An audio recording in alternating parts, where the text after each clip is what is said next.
అయండి వారమంతా పిల్లలు క్లాస్ రూమ్‌లోనైతే చదవడం, రాయడం, టీచర్ చెప్పిన పాఠాలు వినడం చేస్తుంటారు కదా! వారంలో ఒక్కసారైనా ఒక హాఫ్ అన్ అవర్ అయినా పిల్లలకి గేమ్స్ విడిచిపెడితే మగపిల్లలైతే పరిగెట్టి ఎళ్లి ఆడుకుంటారండి గ్రౌండ్‌లోకి. ఆడపిల్లలైతే అస్సలు కదలరండి. ఏంటమ్మా ఈరోజు సాటర్‌డే కదా! గేమ్స్‌కి విడిచిపెట్టారు కదా! ఒక హాఫ్ అన్ అవర్ ఆడుకోవచ్చు కదమ్మా అని నేనంటే, టీచర్ మాకు ఆడబుద్ధి కావట్లేదు టీచర్ అంటున్నారు మా 9థ్ క్లాస్ అమ్మాయిలైతే. సరేనమ్మా అలా ఉయ్యాలైనా ఊగండి అనేసంటే, సరే టీచర్ మీరు కూడా రండి సరదాగా అనేసి తీసుకెళ్లారు. ఫస్ట్ ఉయ్యాలైతే నాతోనే ఊగిపించేశారండి. తర్వాత వాళ్ళైతే ఊగారు. చాలా హ్యాపీ అనిపించింది. టీచర్ అయితే క్లాస్ రూమ్ వరకే కాదండి, ఆ గ్రౌండ్‌లో కూడా పిల్లలు అలా ఆడుతుండేటప్పుడు మనం కూడా కొద్దిగా పార్టిసిపేషన్ చేస్తే పిల్లలకి చాలా హ్యాపీ అనిపిస్తది.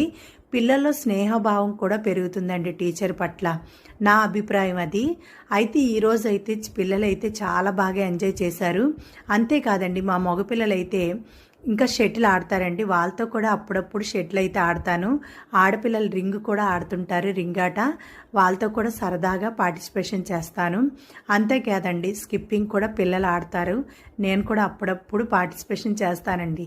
చాలా హ్యాపీ